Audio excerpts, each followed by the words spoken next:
Assalamualaikum warahmatullahi wabarakatuh. Selamat pagi anak-anak. Hari ini kita akan belajar tentang bab yang ketiga, yaitu tag prosedur. Dengan KD 3.5 mengidentifikasi tag prosedur atau mengenali apa itu tag prosedur. Sebelum kita akan membahas tentang tag prosedur lebih lanjut, kita harus tahu dulu apa itu pengertian dari tag prosedur.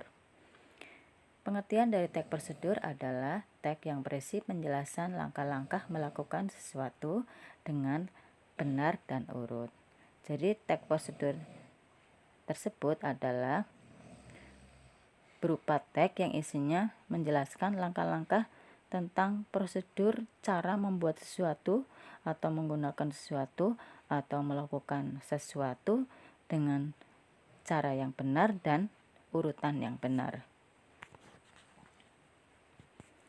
Tujuan dari tag prosedur adalah memberikan petunjuk cara melakukan sesuatu dengan langkah-langkah yang sistematis sehingga pembaca dapat mengikuti proses atau langkah tersebut.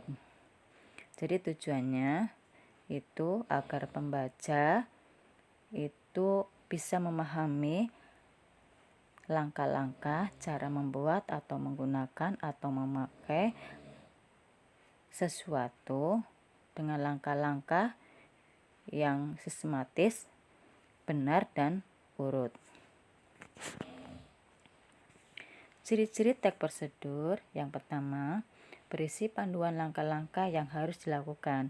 Jadi salah satu ciri-cirinya di dalam tag prosedur itu harus ada langkah-langkah yang jelas yang harus dilakukan ketika akan membuat atau melakukan sesuatu atau cara melakukan sesuatu. Kemudian ciri-ciri yang kedua, berisi aturan atau batasan dalam bahan atau kegiatan dilakukan. Jadi dalam tag prosedur itu harus dijelaskan batasan bahan yang digunakan atau batasan kegiatan yang dilakukan. Misalkan batasan bahan yang digunakan, kalau kita sedang membaca tag prosedur cara membuat sesuatu, di dalam tag prosedur tersebut itu dijelaskan takaran atau batasan penggunaan bahan yang dilakukan. Seandainya misalkan dalam tag prosedur menjelaskan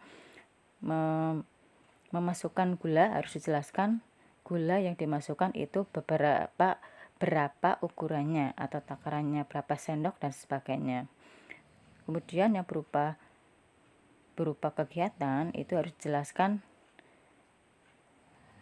langkah-langkahnya, harus dijelaskan batasannya. Misalkan langkahkan kaki ke kanan, itu belum jelas batasannya, harus lebih jelas batasannya. Misalkan langkahkan 2 langkah ke kanan atau langkahkan 2 langkah ke belakang, harus jelas ada berapa batasannya, 2 langkah atau 3 langkah, bukan hanya sekedar langkahkan kaki kanan, itu belum jelas. Kemudian yang ketiga, langkah-langkah harus sistematis atau berurutan.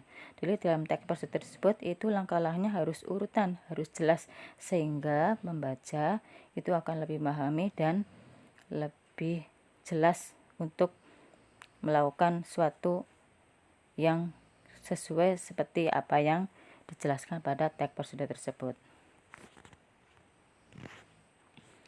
Jenis tag prosedur ada 3 macam, yaitu yang pertama, tag prosedur cara membuat sesuatu, yaitu tag prosedur yang berisi langkah-langkah membuat.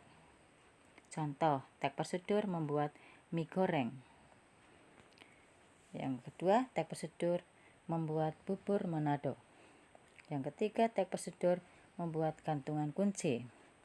Atau misalkan ada lagi tag prosedur cara membuat layang-layang, tag prosedur cara membuat keripik pisang dan sebagainya. Berikut ada salah satu contohnya, yaitu cara membuat nasi goreng. Dalam teks prosedur tersebut dijelaskan tujuannya, kemudian ada bahan-bahannya, kemudian alat yang digunakan, bumbu-bumbunya, kemudian baru langkah-langkah cara membuatnya. Biasanya kalau dalam teks prosedur cara membuat itu disertakan alat dan bahan. Kemudian jenis yang kedua yaitu teks prosedur cara menggunakan atau memainkan, yaitu teks yang memandu cara menggunakan atau memainkan suatu alat. Misalkan cara memainkan alat musik atau cara menggunakan alat apa saja. Contoh, teks prosedur cara memainkan angklung. Kemudian teks prosedur menggunakan blender. Kemudian teks prosedur cara memainkan teks prosedur cara mematikan komputer dan sebagainya. Berikut contoh dari teks prosedur cara melakukan, yaitu teks prosedur cara mematikan komputer. Dalam teks prosedur tersebut dijelaskan tujuan dari cara mematikan komputer itu agar komputer tidak cepat rusak. Kemudian dijelaskan langkah-langkah cara mematikan komputer dengan urutan yang benar. Selanjutnya, jenis yang ketiga yaitu teks prosedur cara melakukan sesuatu, yaitu teks prosedur untuk memandu cara melakukan sebuah kegiatan, yaitu cara menari atau cara melakukan senam dan sebagainya. Contoh teks prosedur cara menari pocok-pocok. Kemudian teks prosedur baris berbaris dan sebagainya. Berikut salah satu contohnya yaitu teks prosedur cara sit up yang benar. Itu dijelaskan alasan atau tujuan sit up yang benar bagaimana. Kemudian dijelaskan langkah-langkah sit up yang benar bagaimana agar tidak terjadi kesalahan atau cedera jika melakukan sit up tidak benar. Demikianlah penjelasan tentang materi mengidentifikasi teks prosedur. Terima kasih.